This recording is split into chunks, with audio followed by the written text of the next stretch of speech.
April 17, 1944. South of Cassino, Italy. The morning fog hangs low over the shattered farmhouses, a pale gray curtain drifting across the valley floor. The ground shakes in irregular pulses, distant artillery, muffled by the hills. And on a ridge overlooking Highway 6, Hauptmann Erich Malke, commander of a Panzer IV company, presses his field glasses to his eyes. What he sees makes him grin. Down in the olive groves, scattered like nervous beetles, sit a dozen M4 Sherman tanks of the U.S. 34th Infantry Division. Their engines rumble unevenly, some coughing like sick animals. Men crawl over the hulls with tools, banging on side plates, adjusting track tension, shouting to each other in American English. To the German officers watching from the ridge, it looks disorganized, clumsy, almost amateurish. Langsame Amerikanisch Kühlschrank, one of Malke's lieutenants mutters. Slow American refrigerators. The men laugh softly. They've heard the stories. The Sherman catches fire easily, its armor is thin, its gun outmatched. A Panzer IV, properly dug in, can punch clean through its hull before the American crew even registers the flash. But Malke narrows his eyes. Something is off today. The Americans aren't withdrawing after taking losses the previous night. They aren't waiting for darkness to shift positions. They aren't scattering to avoid German sightlines. Instead, they are forming up. Not chaotically, but deliberately, one platoon replacing another, supply trucks crawling in behind them like stubborn insects. And then Malke hears it. A low growl, deeper than tanks, deeper even than artillery. Engines. A lot of them. He scans left. Then right. And his grin fades. Because emerging from the tree line behind the first wave of Shermans is another line of Shermans. And behind that, more. Dozens of them, stretching so far that the morning fog hides their tail end. Fuel trucks rumble between them, flanked by repair jeeps. M3 half-tracks haul ammunition crates stacked chest-high. A line of mobile workshops trails behind, their tarps fluttering like banners. Malke lowers his binoculars. What is this?" he whispers. His lieutenant scoffs. "A bluff. They can't keep that up." Malke doesn't answer. Because deep in his chest, something prickles, a tension he can't quite name. He's been at the front since Poland. He knows the rhythm of armies, the feel of momentum. And this is new. Below, the Shermans begin to roll forward, not as a fragile spearhead but as a tide, slow, steady, and constant. For every tank that stalls, a recovery crew races in. For every fuel line that snaps, a truck is already unloading replacements. For every machine gun that jams, a spare turret ring is waiting. Behind the ridge, German engines cough to life, Panzer IVs, a pair of Panthers, a handful of Stu GS. Enough, Malke thinks, to smash an American assault of the usual size. But what's coming toward them isn't usual. It's industrial. It's relentless. It's something the German High Command had warned about in vague terms but never fully admitted. America doesn't fight with tanks. America fights with factories. As the first Shermans fan out and their hulls catch the morning sun like dull bronze, Malke finally exhales, long and slow. This battle will not be like the last one. And for the first time, he feels a cold pulse of uncertainty in his stomach. Something is different. Very different. The first American shell lands short, far short, kicking up a harmless spray of dirt at the foot of the ridge. The Germans chuckle. Poor ranging. Nervous cruise. Amateur movement. But as Malke watches the second, third, and fourth rounds walk steadily up the slope, the laughter dies out. The Shermans aren't firing blindly. They're bracketing. Panzerkanonen bereit. Malke snaps. Gunners ready their optics. Loaders shove 75mm rounds into breeches. Diesel fumes thicken as German engines rev to full power. Then the American tanks pick up speed. The ground vibrates, not violently, but constantly, like the distant rumble of an approaching storm. The valley becomes alive with motion. Columns of dust rise behind the advancing lines as if the earth itself is shrugging awake. The first German shots tear into the lead Shermans.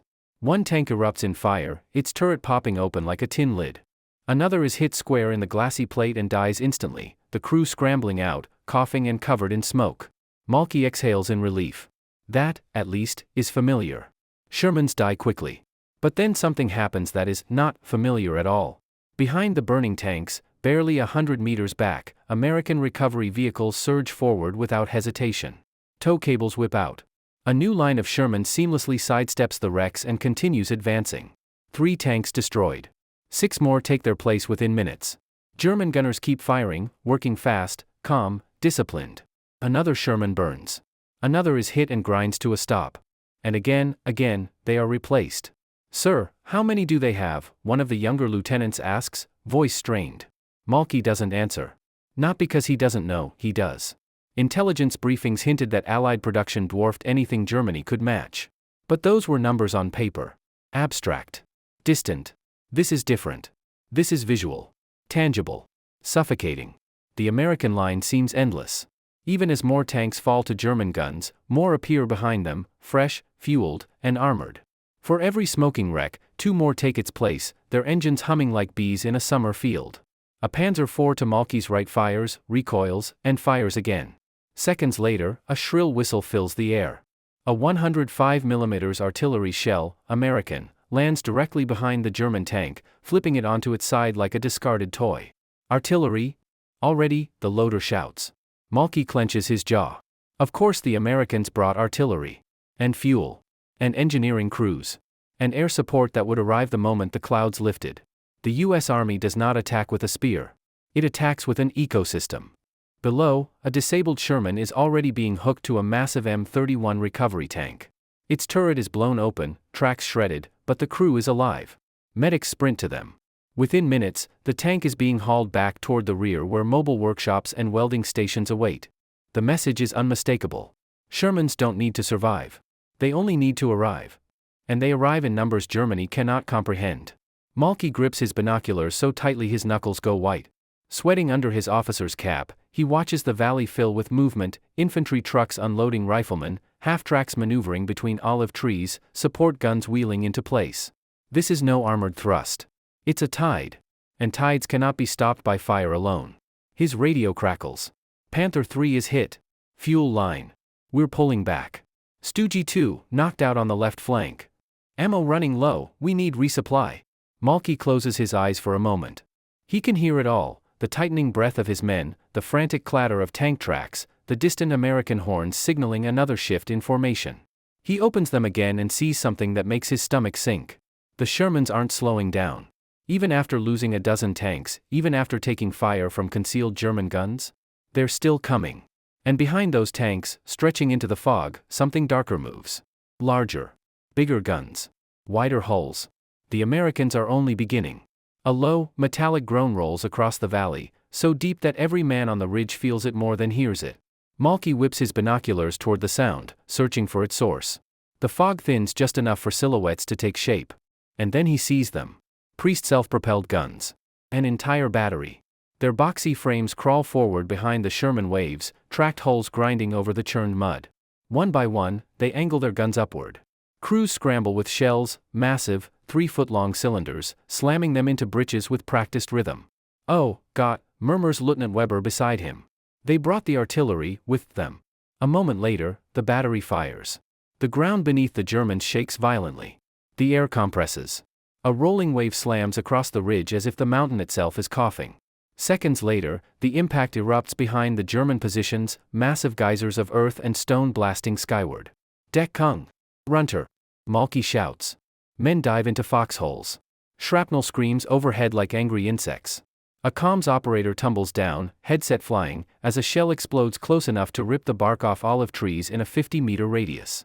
Even before the dust settles, the Shermans surge again. This time, Malky notices something crucial, something terrifying. The American formations don't shrink when hit.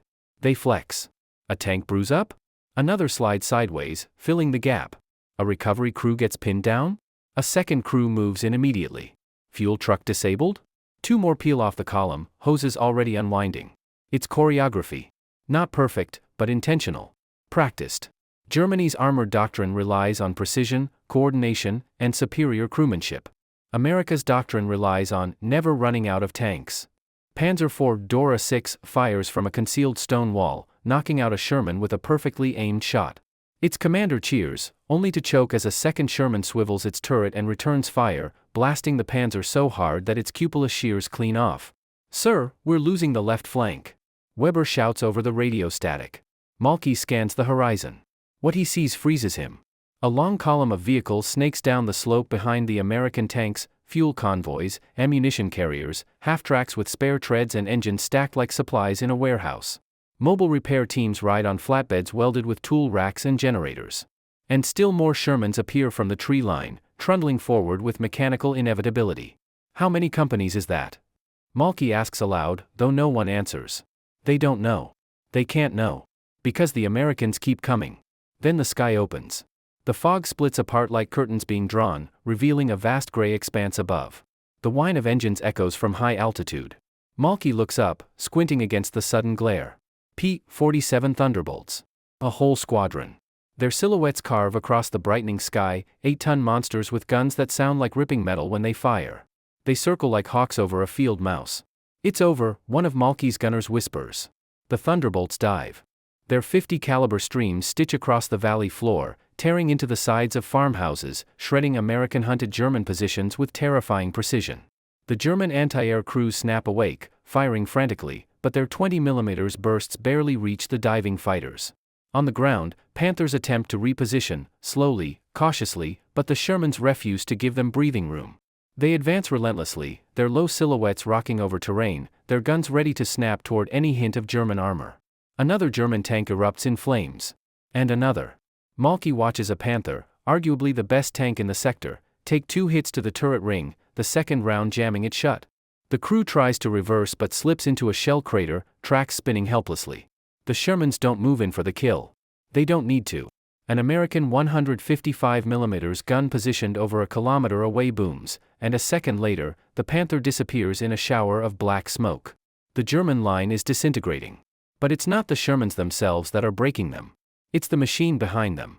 The ceaseless waves of armor. The replenishing lines of vehicles. The artillery that seems to walk alongside the tanks. The aircraft that appear the moment the weather shifts. Malky finally understands the truth. Germany isn't fighting a tank. It's fighting a system, one built across oceans, fueled by entire cities of workers, sustained by factories that never sleep. And that system has arrived on their doorstep. He lowers his binoculars.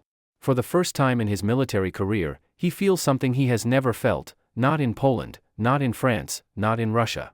He feels outnumbered, not just on the battlefield, but in the world. The wind shifts, carrying the thick smell of burning gasoline up the ridge.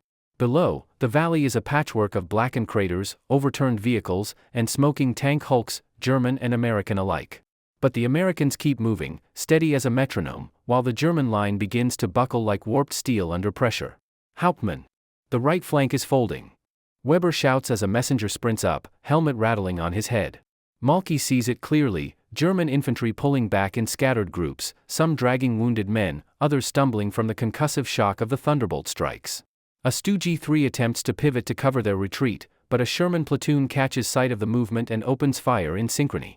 3 guns flash, 3 rounds arc, and the Stu G's casemate explodes outward in a cloud of shattered armor. Abandon that position. Fall back to the second line. Malky orders, voice cracking in his throat. But even as he says it, he knows the word line is meaningless. There is no second line. No prepared fallback. No reserves to plug gaps.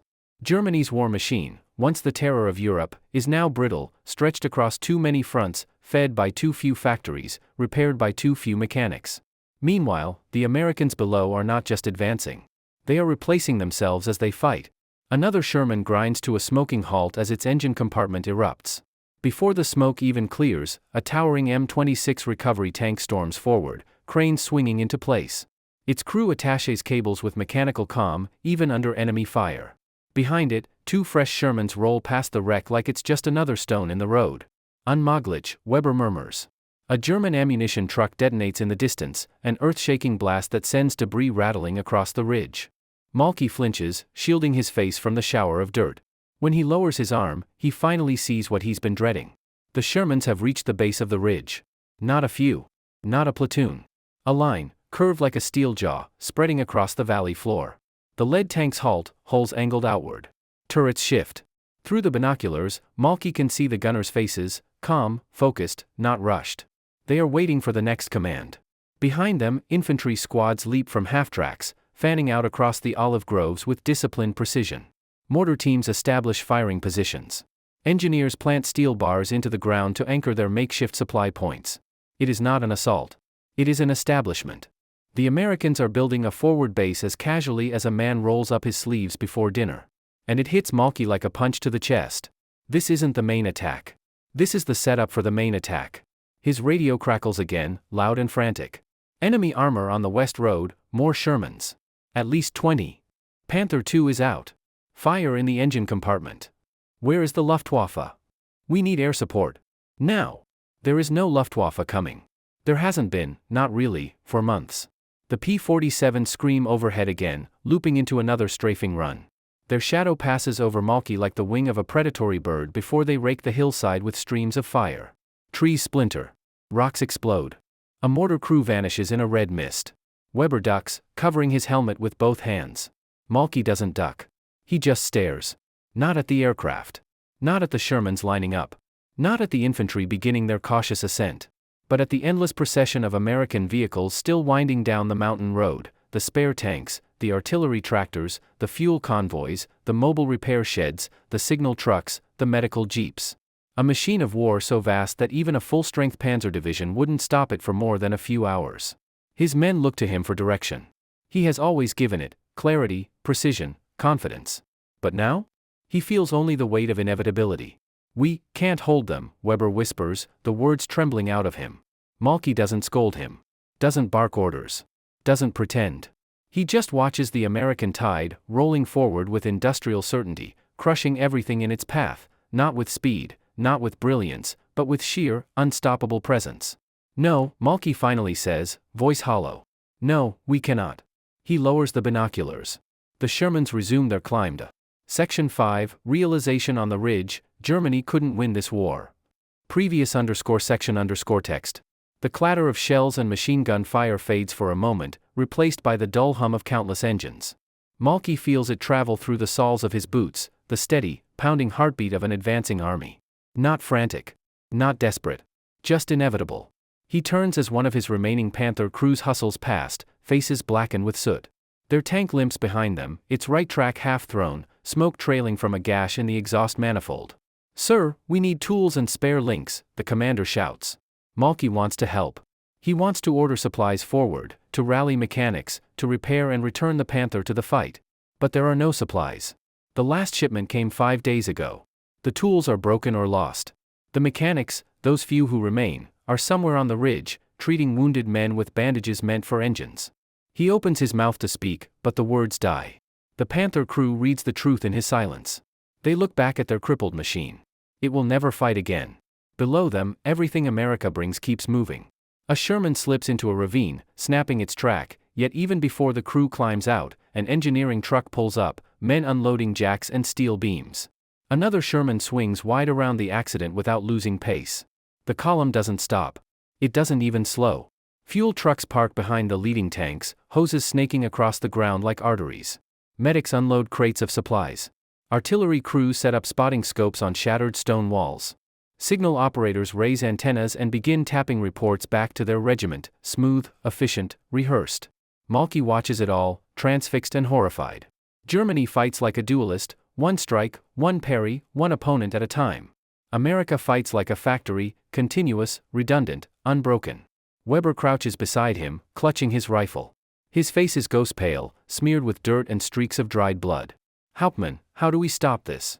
Malky exhales through his nose. We don't. The honesty in his voice frightens him. It frightens Weber more.